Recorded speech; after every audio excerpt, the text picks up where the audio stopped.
from historic downtown Orange, California. It's time for the Bob Gurr Show. From undersea adventures to highways in the sky, he's done it all.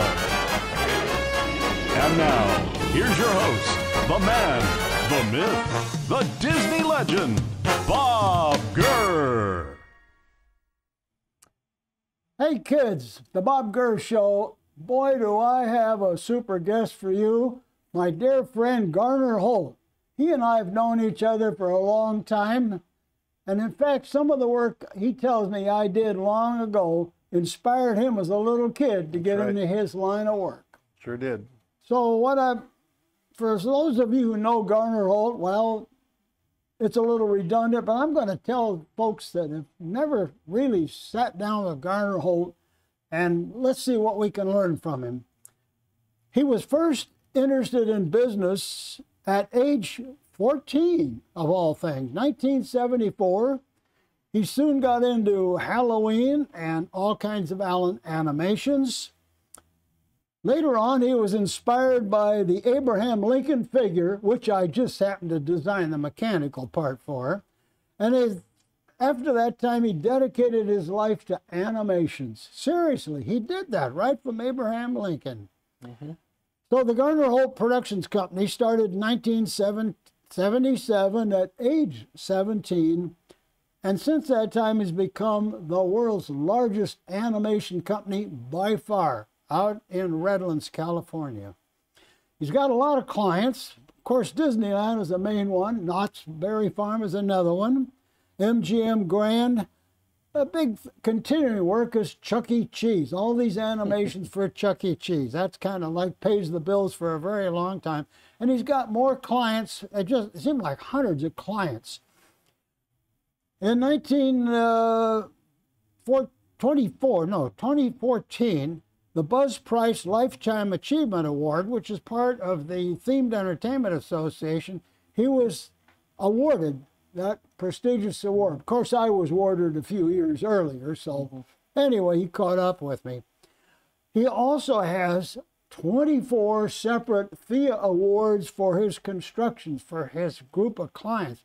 These are extremely prestigious achievements in the whole entertainment, themed entertainment industry.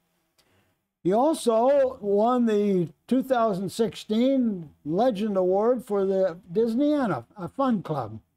And he's had numerous awards. I don't have time. We'll be here till next week on Tuesday if I start reading all that stuff.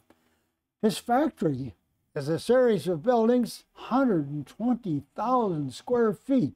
That is bigger than I think Douglas Aircraft was in Long Beach in World War II. How we got started was he called me in 1995, and that was the first Garner Holt project I ever worked on. And it's the first time he ever asked me to do something for him, and it was called the Fountain Tower, and that was 28 years ago. This Fountain Tower was a tall mechanical device, and you got to remember, most of the things he built were like little tabletop animations. So he had a client in Korea who wanted a tower 40 feet high. Now, he got scared at 40 feet because I told him, I said, your decision point is if the things that you're building now, animations, if it fell on the floor, it might crack your ankle. That's about all. Now, you've got a job that it will kill people if it fell over. It's only 40 feet tall. Yeah, absolutely. So, Garner, why don't you tell me what led to you would call me to sort of save your tower for you? Well, thank you, Bob. Thanks for all of that. The original call, I had, Disney had been, at that point, such an important part of my life, going to the Disney parks and wanting to build animatronics like Disney and everything else. And I heard about your history with animatronics and the Lincoln figure and everything. And, I'd heard about, heard your name many, many times. And I just picked up the phone book one day and I said, you know what, I'm going to find this gentleman. And so I found your phone number and I thought I'll give him a call, and he'll either, in the first 10 seconds, he'll either tell me to get lost, not interested in talking to me, or he'll talk to me about what he does, and I said, give it a shot. So I did, and I think we spent about an hour on the phone, and you were very generous, and we had a great conversation, and that was the kind of the beginning of you having interest in my shop, and I was thrilled that you were on board with complimenting what we did, and that was great. Well, I remember the shop. Anybody ever know where Fontana is? It's one of those little towns on the way to someplace just west of San Bernardino, in some ways quite a ways east of Los Angeles. And I remember it was a cute little shop. Everything they were making were little cute little animated doodads, but I noticed one thing. The way I would design stuff at Disney, and especially at Sequoia Creative in later years, when you pick out the size of parts, you don't necessarily calculate them like an engineer would if you had had engineering training. But he would pick out bearings a little bit bigger than you need, buy cylinders that are stainless steel cylinders, very, very careful detailing, for a little shop. Just I didn't really know the history of it. Mm-hmm. But it turns out, he told me one day, he says, I have to make an animation. If I send it to Australia, and the first service call, I'm out of business. All the expense of flying down to fix one thing and come all the way back, I've lost it. Mm-hmm. So he told me his philosophy was, I'm going to make it so bulletproof, they're never going to call. So that impressed me to no end. So shortly after that, I dove into the design and the mechanical part of this tall tower. Mm-hmm. Now, you got to remember, I did not go to engineering school, but I did a lot of engineering. I was working with Kent Bingham. Kent Bingham was an engineer who designed a lot of Walt Disney World. And he says, oh, Bob, you just go ahead and draw, take a look, and you do the numbers, and I don't even need to decide. I'll just take a look. Mm-hmm.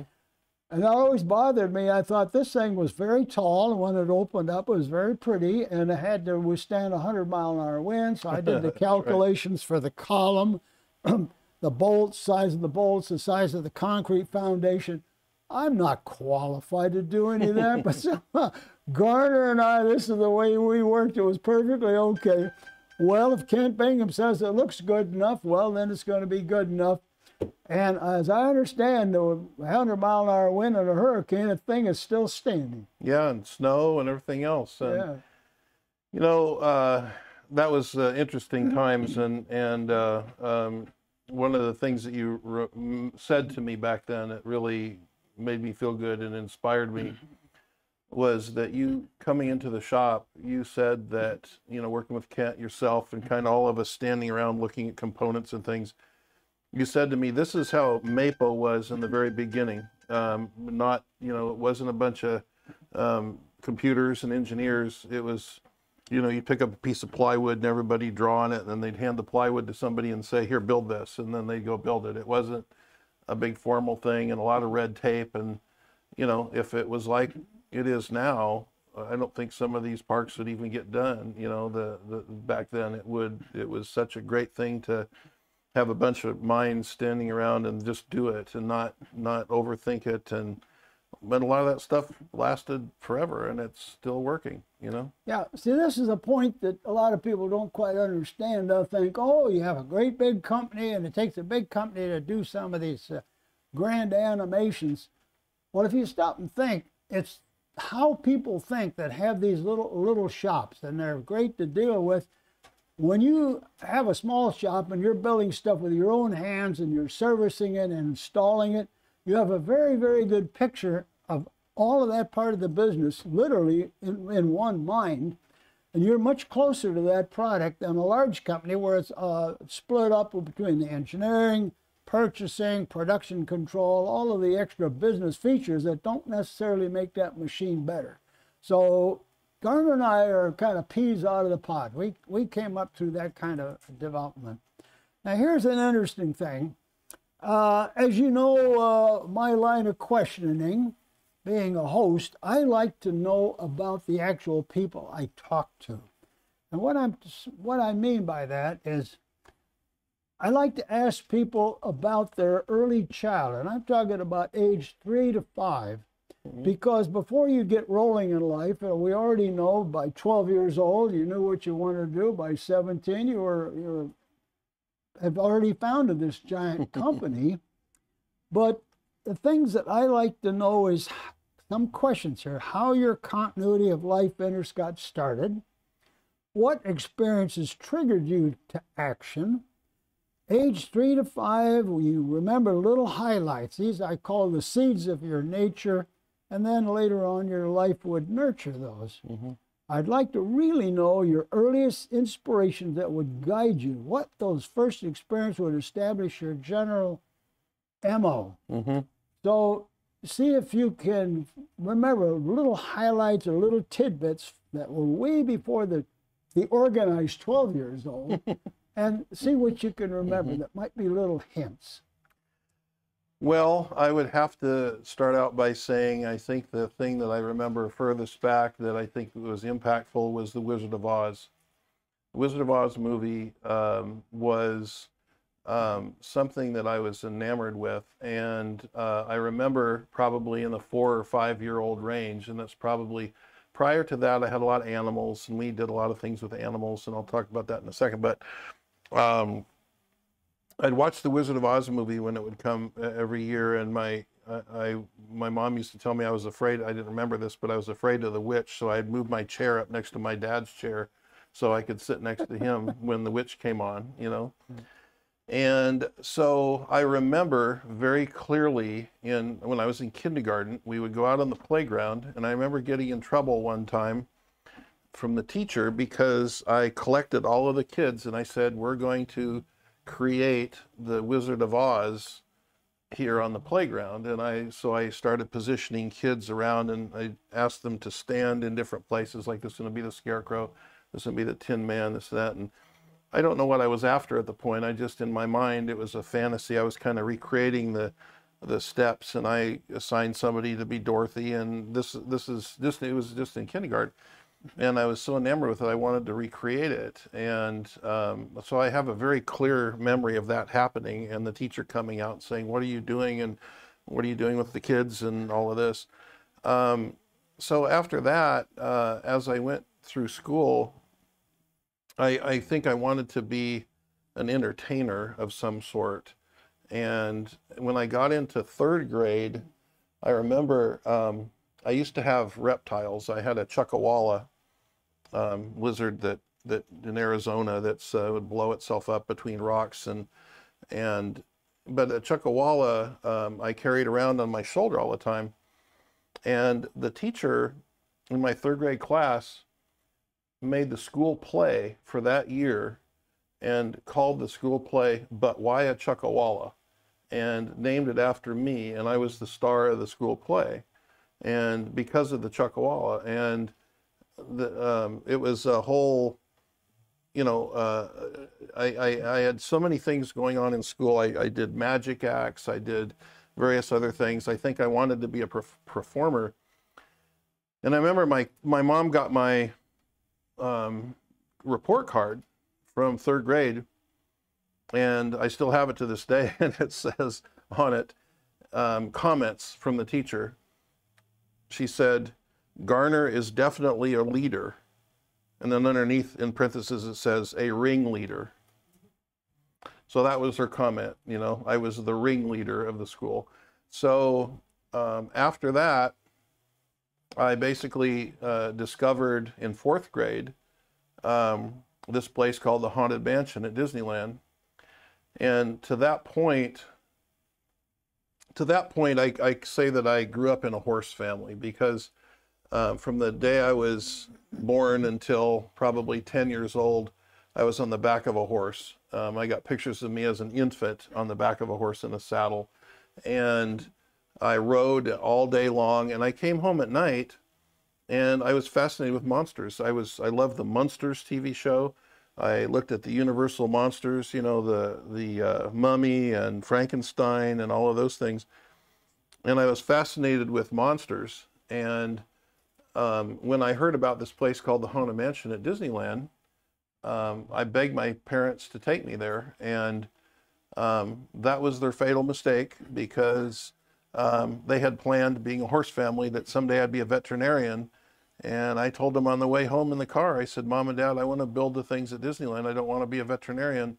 And that was the end of the veterinarian, and that never happened. So that was, you know, up to that point, you know, I guess they had figured how they wanted me to, you know, go through college and that. But I told them that day, and I came home, set up a card table in the garage, and wrote my name on the side of the garage. I called it Garner Holt Productions because it was Walt Disney Productions. I thought, well, that's what they called his company for Disneyland. And that was 46 years ago, this last July 25th. I drew my name on the garage, said Garner Holt Productions with one table, and then eventually took over the garage and grew out of it and everything. But that's how it all started. Well, you see how neat it is to be a host and ask just one little question. Garner just jumped in, and just one thought after another, and he just literally told me his life story all the way before he was 12, just like that. This is why I like to ask people the things that they get started with. So sometimes they have different paths going a different direction, then they finally refine it. But I tell you, folks, this is kind of blew my mind here. Maybe you shouldn't have. You just, the moment you saw things and heard things and look at them, you were like single-minded to do with early the idea, I want to entertain, but I want to create, but I like to build, but I like to put on shows. You find you have the school helping you, almost like authorizing it and being part of the direction of it. And then obviously you lived with agriculture, and of course you had the ChuckECheese. So folks, can you imagine how the Garner Holt Company was so well situated mentally? Show business, animations, animals, all these things were already on this rock solid path. That is quite a rare thing. I think when I was around 6 years old, I went to with school, I went to the Wonderbread factory where they made Wonderbread, or it was called Wonderbread. It was just a loaf of bread sliced up, and I don't know if they have it anymore, but I was so excited about a factory and how things worked that I would come home, and behind the couch, you remember Hot Wheels, remember the track that Hot Wheels? I would set up Hot Wheels track all along the couch, up and down and into different boxes, and I would pour cereal in it and watch it go down the track and fall into different boxes. And it was my cereal factory behind the couch. And I wanted to so badly have a factory that built things, you know, and I wanted the Wonderbread factory. I wanted that, you know, I wanted something with conveyors and things moving and going into boxes and going out and being sold, you know what I mean? I just wanted a factory, you know. So there's so many different pieces of it, I think, that kind of formed my interest in building things and selling things as a product, you know. Well, wasn't one of the first, let's say, commercial things that you did? Did you make like a temporary haunted house walkthrough or something like that, or something for Halloween for a local community here? And what age was that? So when I was 14, it's I wanted to. My parents kind of tried to persuade me not to do things that would endanger the kids in the backyard, you know. And I had a lot of. I put up a cable between two telephone poles and hung a bucket on a pulley, and I would have kids go up the ladder, and I'd pull them across the yard, and that was my Skyway, because I wanted to emulate Disneyland, and that was my Skyway ride. And my parents came home one day from the market, and here's all these kids hanging in a bucket over the yard, and so they shut it down real quick, you know. I mean, kids are risking their lives in this thing, right? So I said, frustrated, I said, what can I do? And they said, well, if you build a little, you know, I said, can I build a little shack and make it a haunted house? And they said, yeah. I mean, they figured kids would be on the ground at that point, right? So at least they're safe. So I started building, and it was, you know how the Winchester Mystery House in San Jose is like, you just keep building and building and building. A funny story. There was at a point in San Bernardino's history, there was a campaign, and there was a guy running for district attorney. I remember his name was Jim Kramer, and he was running for district attorney. He had big plywood signs all over the place that said Jim Kramer for district attorney.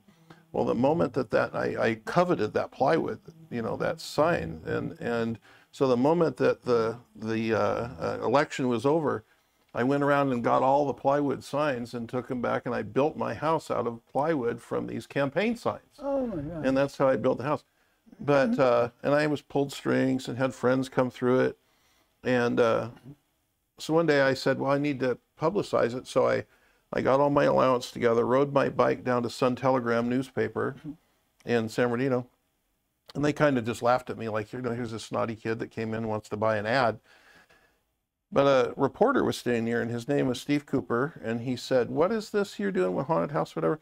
Came out, took pictures, and about 2 weeks later, to my delight and my parents' horror, I think, they opened the newspaper, and there's a giant full-page article about Garner Holt's haunted house, and it said, Garner Holt's his name, scaring people's his game.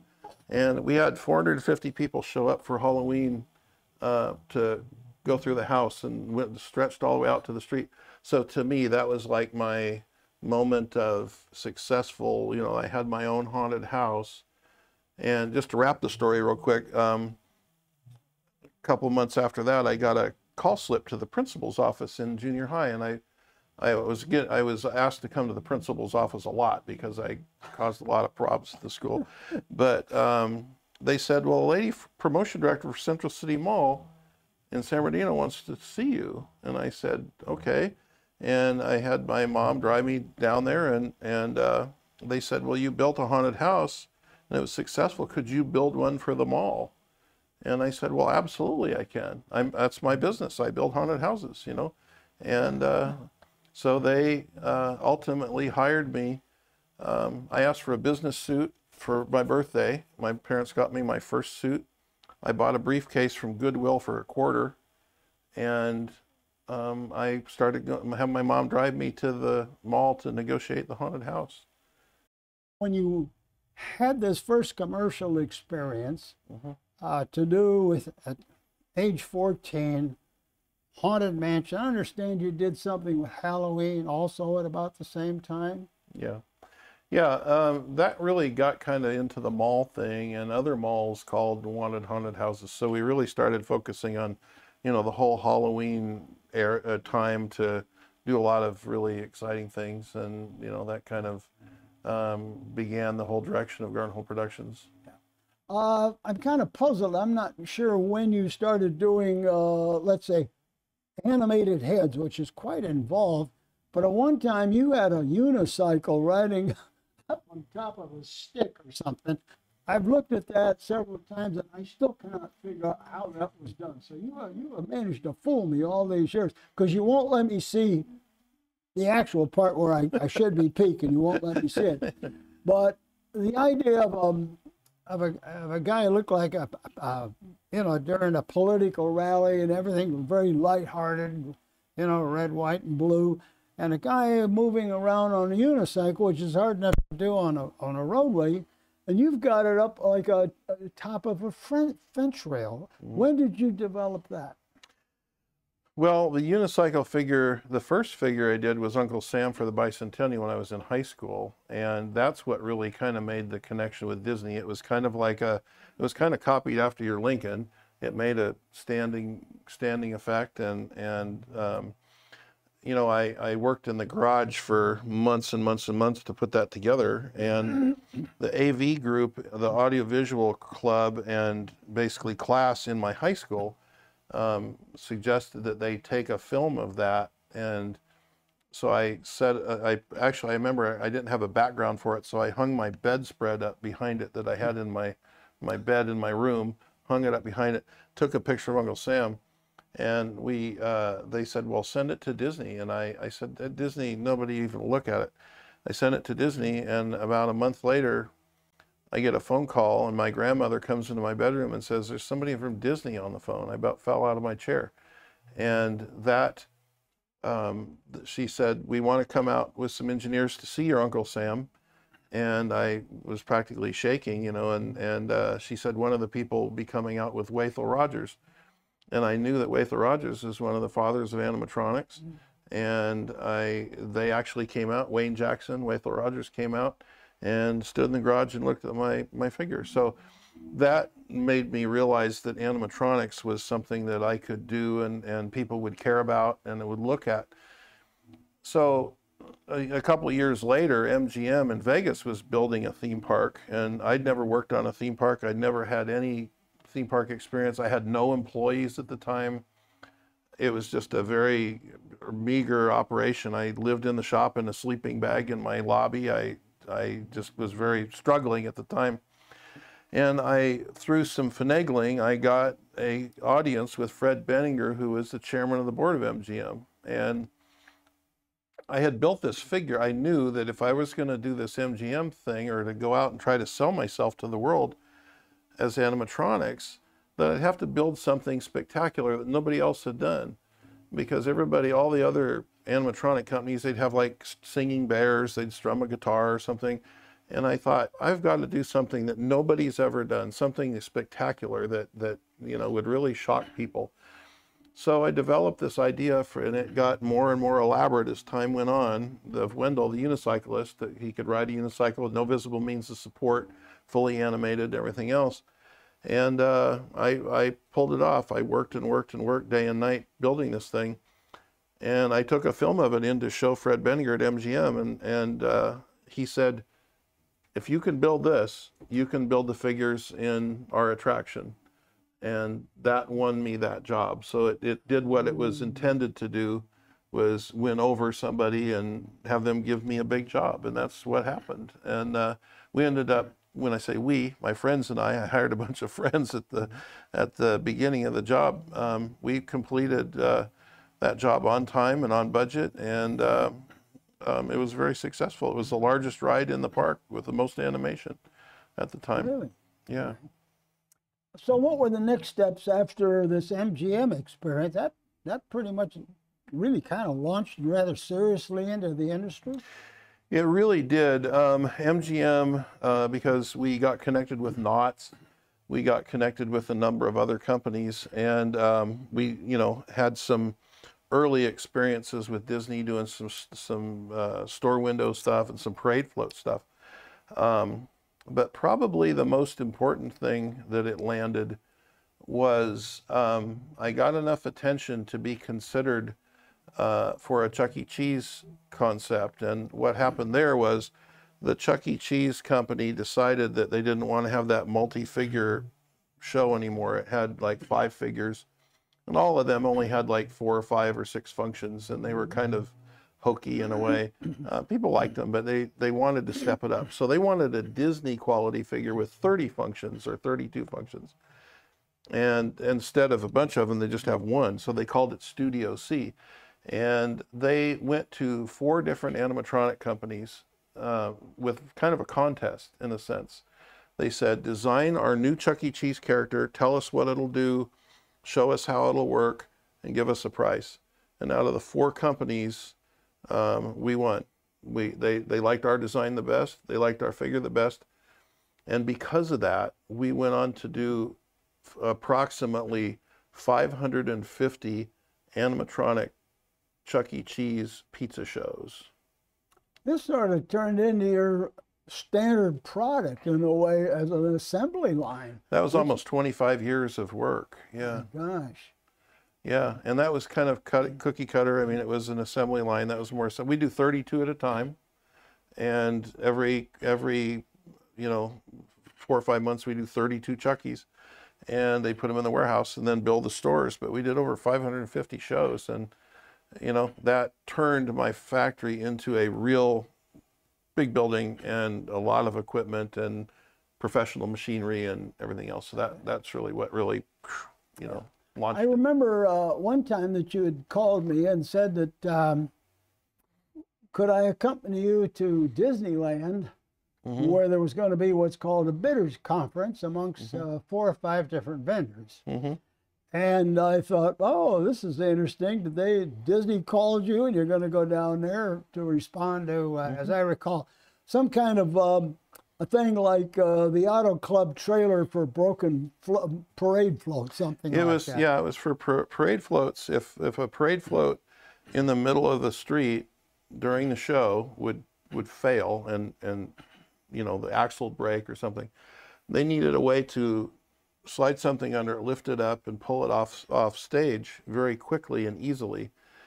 And it was a very heavy-duty machine. Had to lift, you know, incredible amount of weight, lift an entire float front up, and that scared me. I thought, you know, okay, here's an opportunity to work with Disney, and this is a scary thing. I want to win the job, but it's really scary, and there's a lot of thought needed there. And I thought, you know what, I'm going to call Bob and say, would you not only look at this with me, but when I go to the bidders meeting, everybody knows who Bob Gurr is at Disney.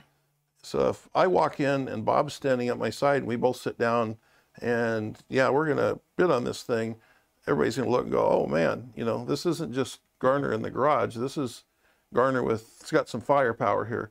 So, and we won the job. Thank you. Yeah, well, yeah, what you didn't know was that after I left Disney, there was some arguments among some of the mechanics because they thought, gee, Bob doesn't design for us anymore. And some of the, let's say, people that are more educated to do with engineering, you know, being properly trained. The kids some of with us, degrees. Yeah, some of it's complicated or breaks a little bit too much.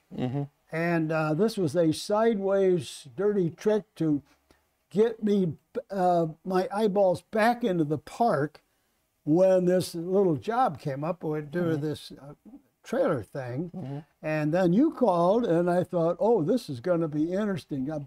So I'll just have to tell our listeners a very funny thing, how big companies work. You have a request for a proposal. You maybe pick 4 or 5 known vendors. They all come in, maybe one person at a time or maybe 2, and they go around the room. And as they go around the room, it's basically, this is your proposal. Well, if you have outside vendors or assisting engineers or what companies or persons are these? So naturally, as we started around the table, I recall each one of the companies looking at the fact that I'm sitting next to you. And by the time you got to you, and they said, well, who's going to be your outside vendor? I said, well, obviously Bob Gurr. And I remember the look on their faces saying, we're dead. Yeah. And it was kind of a sneaky thing in a way because they got my eyeballs back into the company for other jobs too, you know, as a consultant later. And then you took off with this job. From my observations, that little job put your foot in the door. Tell me about Tokyo Disney Seas. You did some massive amount of work for that years later. How did that come about? Oh yeah, we had, it was very interesting. Tokyo Disney Sea was, you know, a massive Disney project, and it's one of the most beautiful parks they've done. And, you know, we had established, you know, ourselves at that point, done, you know, various other figures, parade float things and this and that. And, you know, really got rolling with Disney. But here comes this project, which is the keystone of that whole project. We did a lot of different projects for that park. But the keystone one was the Ursula Sea Witch crane, which you had some involvement in the very beginning of it. And I found that out, and I thought, okay, well, that's interesting. So they came to us with that crane. And I also found out that it was so complex and so big and heavy, it ended up being 65 feet long and 27 tons.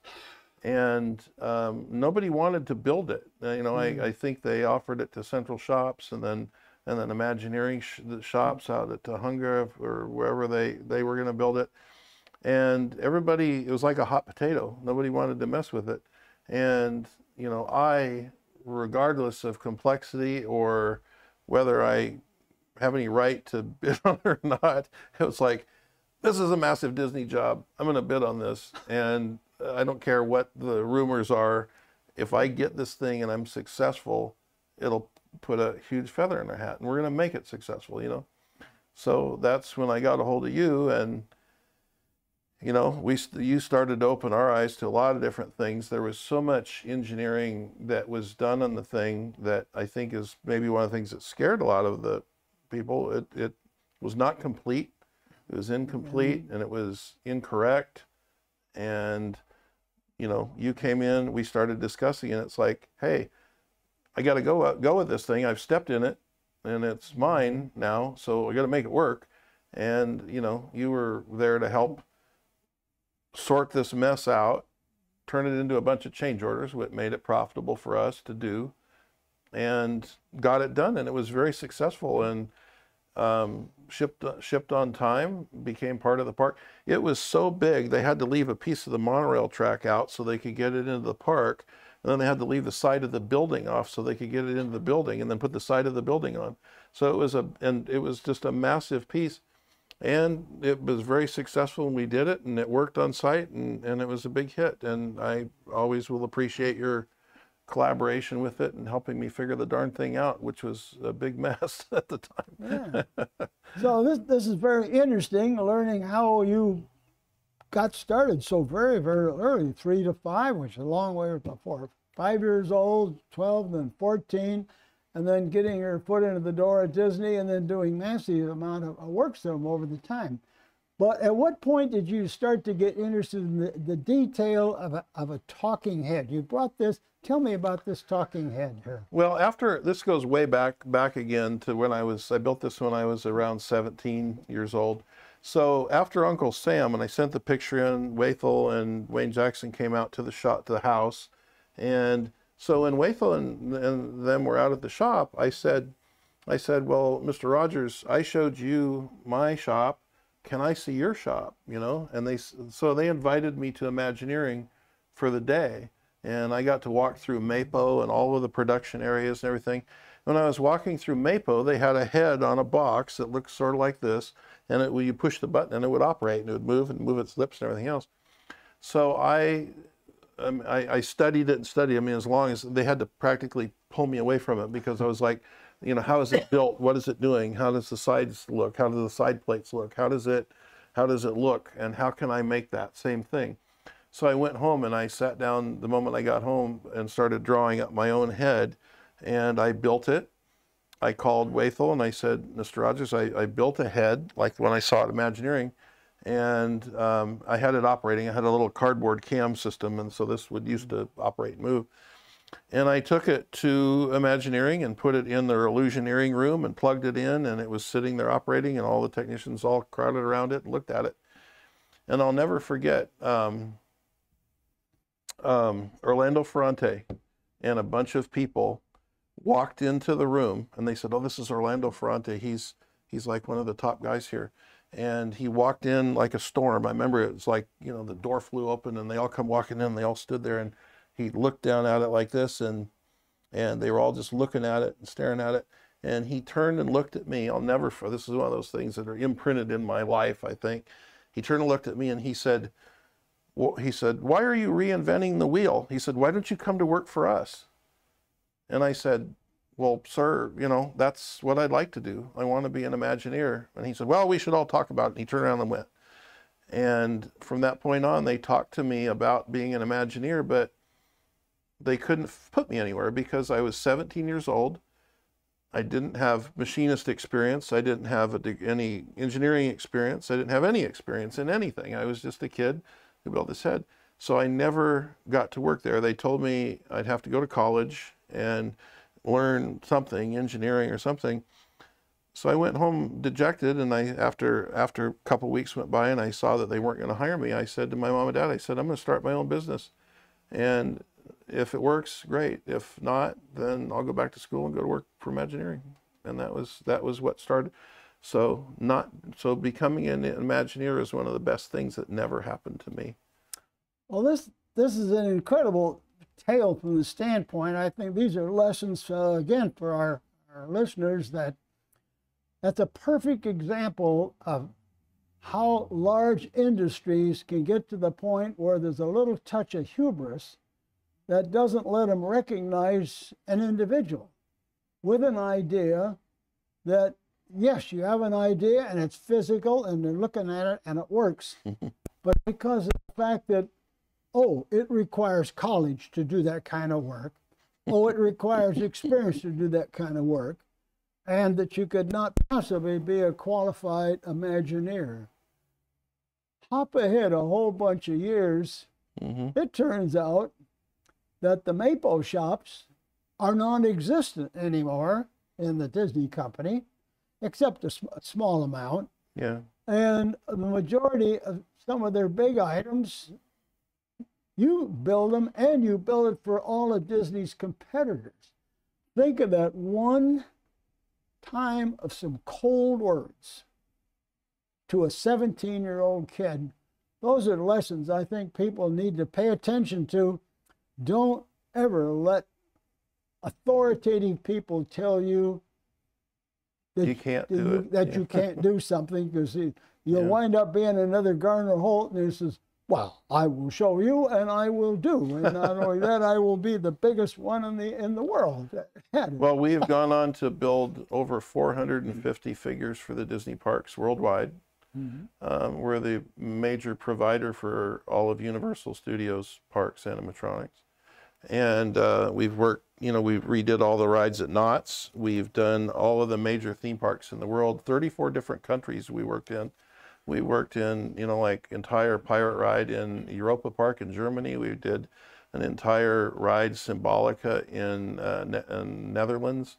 I mean, Japan. We did attractions for Universal in Beijing, China, the Panda ride and the Sing ride. Worked on dozens of classic Disney attractions. So it's really been a great ride. It's really been, for them telling me I can't, I went ahead and did it anyways. Well, in a way, it was a good stroke of luck on everybody's part, because had you been an Imagineer, you might have been squirreled away in the Mapo shops forever, parallel to everybody else. But because they turned you down, they got you back as the biggest vendor they've got. It's an incredible story. Yeah.